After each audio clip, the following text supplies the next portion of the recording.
दादासाहेब रात्रभर जागेच होते का? नाही म्हणजे त्यांच्या दालनातून बऱ्याच उशिरापर्यंत हसण्या खिदळण्याचे आवाज ऐकू येत होते.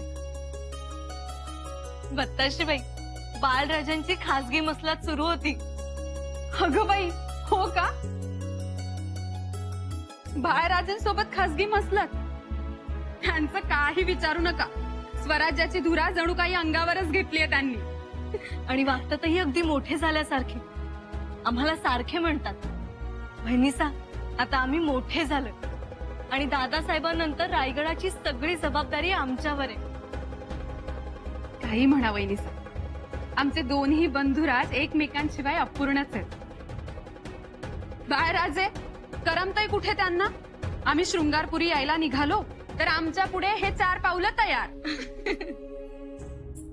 पण बत्ताशीबाई, बाळराजे आले आणि युवराजांचा चेहराच खुलला हो. आम्ही खूप दिवसातून युवराजांना मन मोकळं असताना पाहिलं. खरं आहे. बघा ना, रात्रभर जागे होते तरी पहाटे उठले. बाळराजेंना घेतलं आणि रपेटीस जाऊनही आले. अगं बाई, बत्ताशीबाई आमच्या लक्षातच आलं नाही हो. काय हो? आज आम्हाला उशीर झाला, युवराजांची न्याहारी राहिली. वहिनीसा, काळजी नका करू. आम्ही आहोत ना. आम्ही पाहतो दादासाहेबांच्या न्याहारीचं. तुम्ही आराम करा. आणि हो, तुमच्यासाठी थाळा पाठवून देतो. आता 2 जीवाचे आहात, काळजी घ्यायला हवी. नाहीतर असं करतो, दादासाहेबांना घेऊन इथेच येतो. तुम्ही एकत्र बसून न्याहारी करा. आलोच. दादासाहेब, दादासाहेब, आता कुठे गेले असतील हे?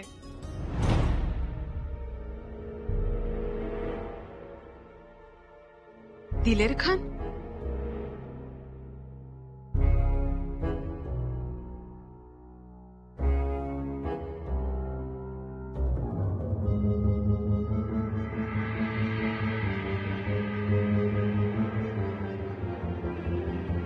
दादासाहेबांना भेटायलाच पाहिजे.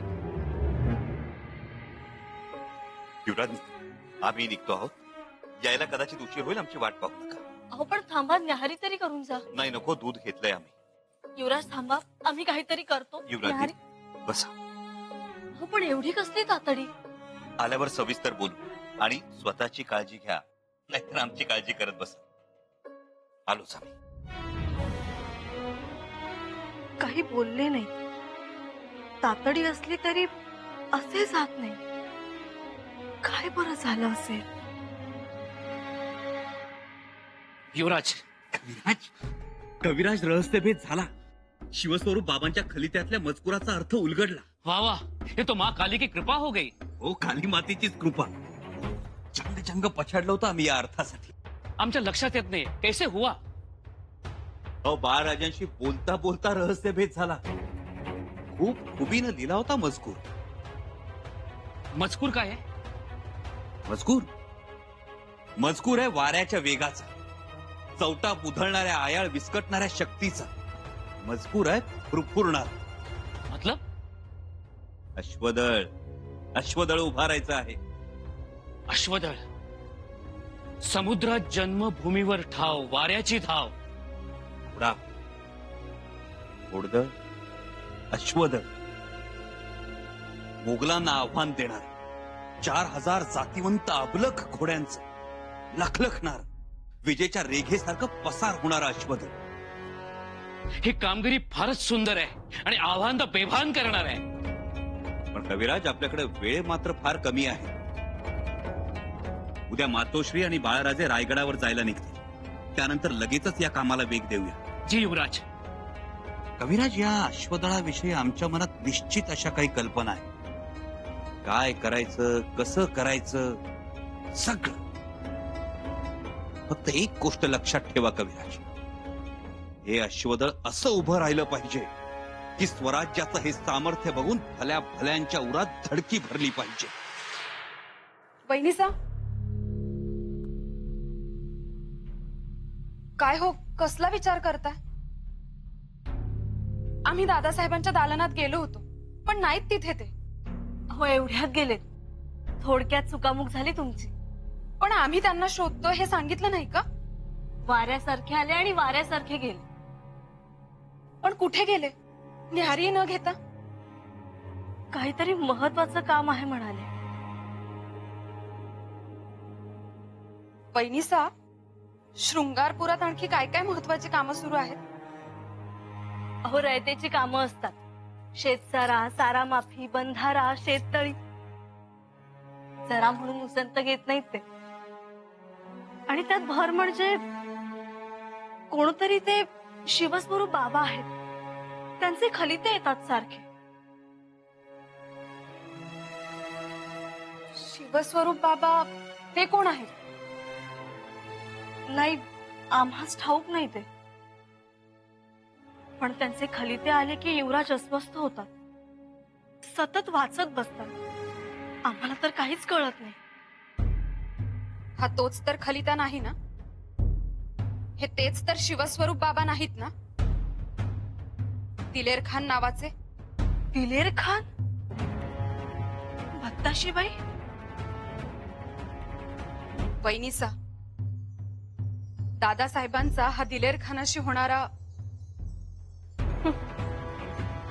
एकतर रायगडावरून हलणारी सूत्र, मंत्रिमंडळातील मंत्र्यांची कारस्थान, पराचा कावळा होतो, रजाचा गज होतो. दादासाहेबांच्या प्रत्येक गोष्टीचा वेगळा अर्थ लावला जातो. त्यांच्या प्रत्येक कृतीचा विपरीत अर्थ सदरेवर सांगितला जातो. आता तर काय, आबासाहेबांपर्यंत तक्रार खलिते जाऊन पोहोचली. तुम्हीच सांगा, आबासाहेबांचा गैरसमज नाही होणार? आणि त्यात हा दिलेर खानाचा खलिता.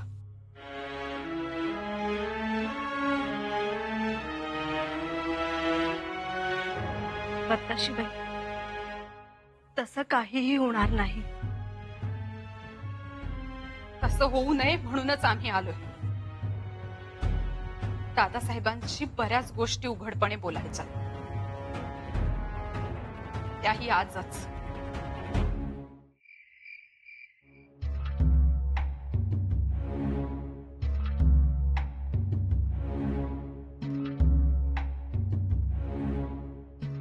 राणू अक्का, युवराजनी दादासाहेबांची वाट बघून झोपल्या.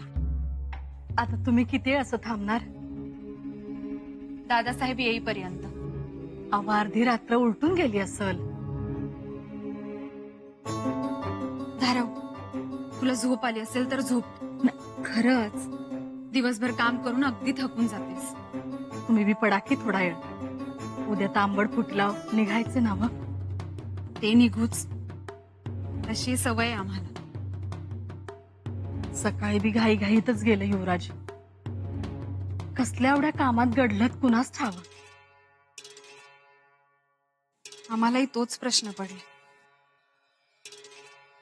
आणि आणखी बरेच प्रश्न पडलेत. म्हणजे निरोप घ्यायला हवा ना त्यांचा. उद्या निघतोय आम्ही, म्हणून भेटायचे दादासाहेबांना. तू जाऊन झोप बरं. छे,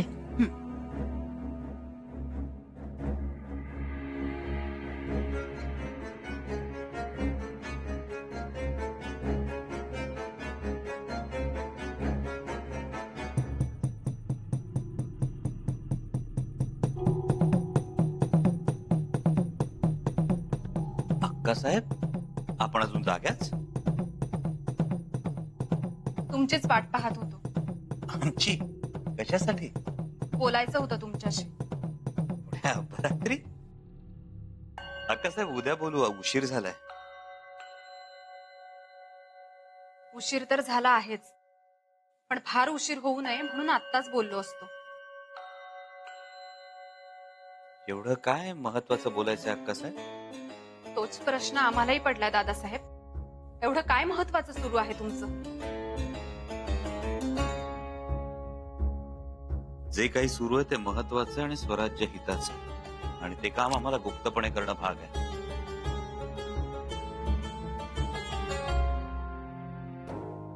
म्हणजे शिवस्वरूप बाबा हे गुप्तपणेच वावरतात का?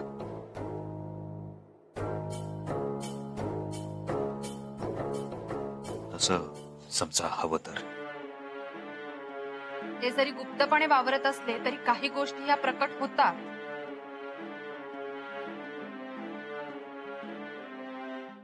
गुप्त शिवस्वरूप बाबांचा प्रकट खलिता.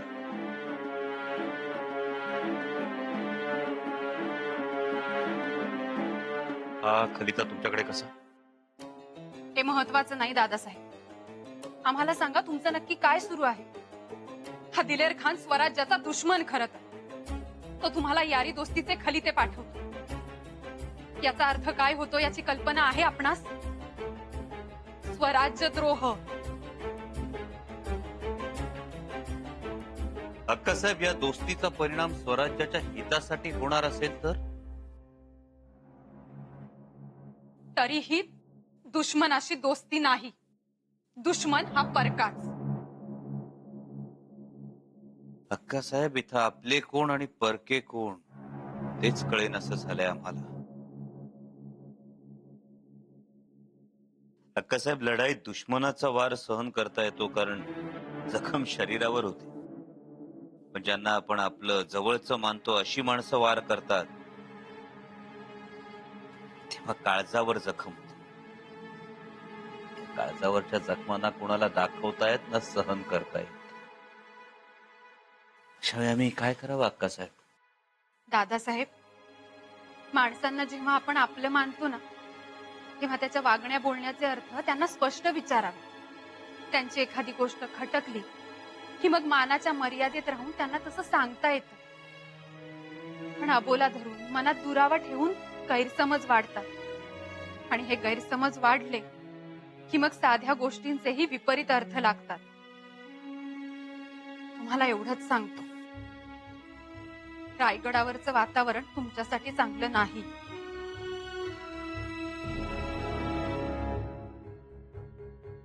त्याची कल्पना आहे आम्हास. या खलित्याबद्दल आबासाहेबांशी बोललात? नाही. दादासाहेब, बोलायला हवं होतं. तुम्हीच सांगा, ही बातमी जर आबासाहेबांना बाहेरून समजली तर काय वाटेल त्यांना? दुश्मन दोस्तीचे खलिते पाठवतो आणि तुम्ही कोणालाही विश्वासात न घेता काहीतरी गुप्त कार्य करता. याचा अर्थ काय लावावा? तुम्ही कुठला अर्थ लावता आता आम्ही तुम्हाला विचारतो. वैनिसांना दिवस केलेत ही बातमी समजताच आम्ही त्या निमित्ताने तुम्हाला भेटायला आलो. उद्या पहाटे परतीचा प्रवास सुरू होईल हे माहीत असतानाही आम्ही जागे राहिलो. याचा अर्थ तुम्ही काय लावाल? अगं बाई, तुम्ही बहीण भावंड अजून जागे आहात? बघितलं राणू अक्कासाहेब, आपल्यामुळे युवराजनींची झोपमोड झाली. तुम्ही उद्या सकाळी निघता आहात. उशीर झालाय, झोपा आता. परंतु आणि युवराजनी, आमच्या या दालनात आमच्या व्यतिरिक्त कुणीही येणार नाही. ही जबाबदारी तुमची.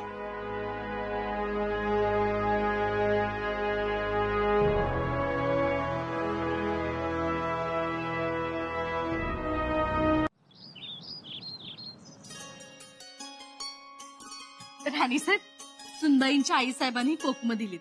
अहो कशाला? नाही सांगायचं ना त्यांना. आपल्याकडे वर्षभराचा साठा असतोच. राहू द्या हो. त्यांचं बी मन राखल्यासारखं झालं आणि आपल्या साठ्यात थोडी भर. धाराऊ, एखाद्याचं मन कसं जपायचं ते तुमच्याकडून शिकाव. माझं काही नाही हो. आऊसाहेबांनी जे शिकवलं ते आम्ही करतो. आज आऊसाहेब हव्या होत्या.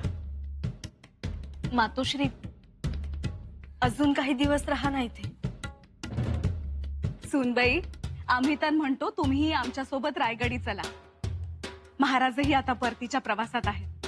शंभूराजे त्यांचं काम झाल्यावर येतीलच. तुम्ही चला आमच्या सोबत. तिथे कसं हवं नको ते बघता येईल आम्हाला. इथे राहिला तर तिथे आमच्या जीवाला काळजी. मग काय करताय? जायचं का रायगडाला? युवराजांना एकटं सोडून नाही जायचं म्हणतात. सुनबाई, तुमच्यासाठीच आम्ही आग्रह धरत होतो रायगडाचा. पण एक आहे, तुम्ही इथे आहात त्यामुळे आम्हाला शंभूराजांची काळजी नाही. स्वतःच्या तब्येतीला जपा. हं? एक लक्षात घ्या, तुमच्या पोटी आता केवळ तुमचं बाळ जन्माला येणार नाहीये, तर छत्रपतींचं नातवंड जन्माला येणार आहे. काळजी घ्या.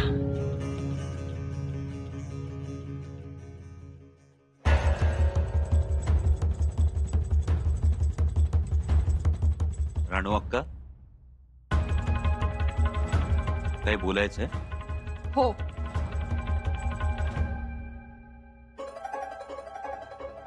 बोलायलाच हवं. अजून बऱ्याच गोष्टींचा उलगडा झालेला नाही दादासाहेब. होईल. योग्य वेळ आली की तुम्हालाच नाही सगळ्यांना सांगू आम्ही. पण तोपर्यंत गैरसमजांचे डोंगर उभे राहतात आणि तुमच्यावर माया करणाऱ्या आमच्यासारख्यांचे खूप हाल होतात. त्याची कल्पना आहे आम्हाला. म्हणूनच आज आम्हाला सर्व गोष्टींचा सोक्षमोक्ष लावायचा आहे. काल सकाळपासून आम्ही तुमच्या मागावर आहोत. दिवसभर तुम्ही भेटला नाहीच. रात्री आम्ही तुमची वाट पाहत होतो, परंतु वैनिसांच्या झोपमोडीचं कारण सांगत आपण जबाब टाळला. आता मात्र आम्हाला जबाब पाहिजे. जोपर्यंत तुम्ही जबाब देत नाही तोपर्यंत या काली मातेसमोरून आम्ही हलणार नाही. सांगा दादासाहेब, कोण आहेत हे शिवस्वरूप बाबा आणि त्या दिलेर खानाचे खलिते? ते काय? बोला दादासाहेब, काली माते समोरच बोला. राणू अक्का, इतर वेळी देवी पार्वतीचं रूप किती लोभस असतं नाही, पण दुष्टांचा संहार करण्यासाठी तिला भद्रकालीचा अवतार घ्यावा लागतो. आता आपण नेमका कुठला अवतार घेतलाय त्याचा उलगडा व्हावा. म्हणजे मेणे तयार आहेत, निघायची वेळ झाली. दादासाहेब, येतो आम्ही. आल्या का राणूबाई? हो, आम्ही आलोय मातोश्री. सुनबाई,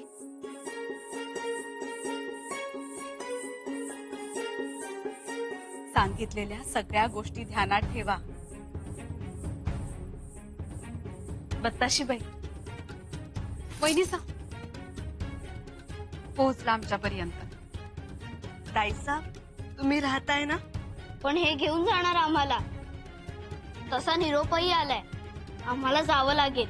पण वहिनीसा, रायगडावर आम्ही एकटे पडतो. कोणी नाही आमच्याशी खेळायला. बाळराजे, आता आपल्याकडे लहान बाळ येणार आहे. ते खेळेल तुमच्याशी. वहिनीसा, आम्ही आमची तलवार ठेवली आहे त्यांना खेळायला.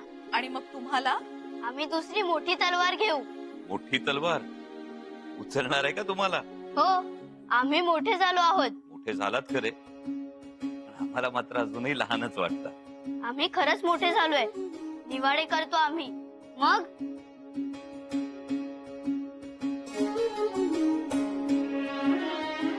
मोठे झालात आणि निवाडे सुद्धा करता. बाळराजे, हे निवाडे करताना या मोठेपणाचं भान ठेवा. तुमचा एक निर्णय अनेकांचं आयुष्य घडवू शकतो आणि बिघडवू सुद्धा शकतो. त्यामुळे कुणाच्याही तालावर नाचू नका. स्वतःचे निर्णय स्वतःच घेत चला आणि निवाड्यावर शेवटपर्यंत लक्ष ठेवा. जी दादासाहेब. आणि निवाडा सुरू असताना खेळायला जायची घाई करू नका. मोठे झालात ना आता? लक्षात राहील ना बाळराजे?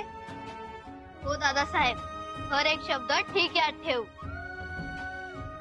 आपला एक निर्णय अनेकांचे आयुष्य घडवू शकतो आणि बिघडवू सुद्धा शकतो. जवळच्यांना टाळू नका कधीच. जी नाही. त्यांचं मन जाणा.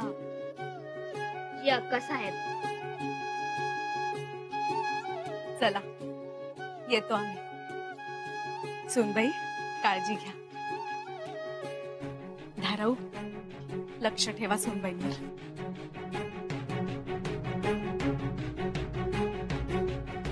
सुनबाई, आता तुम्हाला काय सांगावं? आमचे शंभूराजे समुद्रासारखे आहेत. सतत भरती ओहोटीच्या लाटा येत असतात.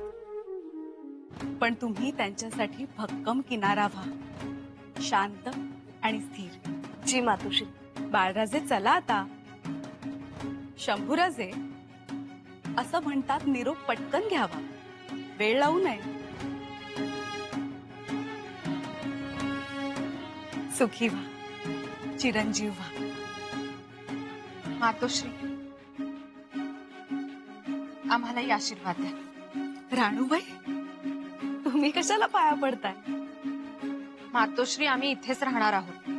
इथेच? काही दिवस राहतो इथेच दादासाहेबांसोबत.